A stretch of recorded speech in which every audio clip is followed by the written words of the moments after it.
L'hypersensibilité est un très vaste sujet. Et pour vous faire court, je vais vous parler de ma propre hypersensibilité. Alors tout a commencé quand j'étais qu'une enfant.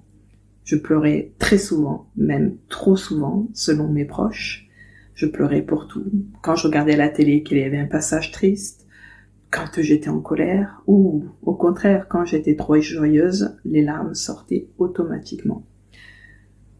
Et puis j'avais un mal-être avec certaines personnes. Je n'arrivais pas à expliquer pourquoi. Et en grandissant, j'ai suivi des études d'assistante de direction et j'ai été formée à travailler dans des équipes. Et là, toute mon empathie prenait son sens. En effet, j'étais capable de sentir quand les collègues n'allaient pas, si une décision que le chef allait prendre n'allait pas plaire. Donc, je savais comment porter les mots et comment faire passer les messages sans que les gens se vexent ou juste attendre le bon moment pour ça. Mais par contre, avec mon hypersensibilité, il y avait aussi une certaine anxiété. L'anxiété du perfectionnisme notamment. Et tout ça, il a fallu que je le comprenne et que je finisse par l'apprivoiser notamment avec la sophrologie. On pourrait croire, vu de loin, que l'hypersensibilité est très négatif parce que nous sommes submergés par de multiples émotions et souvent des émotions qui ne nous appartiennent pas. On est gêné constamment par notre hypersensibilité au niveau des sens, que ce soit certaines odeurs, certains bruits.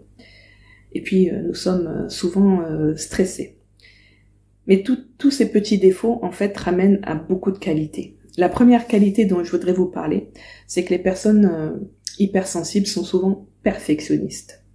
Et c'est parce qu'elles sont perfectionnistes, elles se mettent des objectifs très très hauts, qu'elles angoissent. Elles angoissent du chemin à parcourir pour obtenir leurs objectifs. Mais là, il existe de multiples solutions pour parvenir malgré tout à faire rebaisser l'anxiété à ce niveau-là. De plus, être sensible et être notamment empathe permet de comprendre les autres très très vite sans qu'ils aient besoin de parler et du coup de se mettre plus facilement à leur écoute et surtout avec beaucoup de bienveillance. Ainsi, l'hypersensibilité n'a pas réellement que des défauts.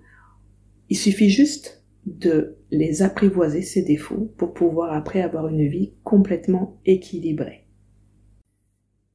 L'EFT et la sophrologie sont des outils, je dirais, presque indispensables pour bien vivre en tant qu'hypersensible. Moi, par exemple, je me sers de ces outils assez fréquemment pour mon bien-être personnel, mais aussi je prodigue mes outils à certaines patientes qui souffrent de leur hypersensibilité. Notamment le cas d'une jeune fille qui ressentait énormément la colère de ses collègues et qui donc avait du mal à être elle-même à son travail. Alors nous avons commencé par des séances de sophrologie standard pour qu'elle apprenne déjà d'une à reconnaître ses émotions, comment elles apparaissent en elle, et quelques trucs et astuces pour pouvoir déjà dans un premier temps les canaliser. Et ensuite nous avons continué sur des exercices d'EFT.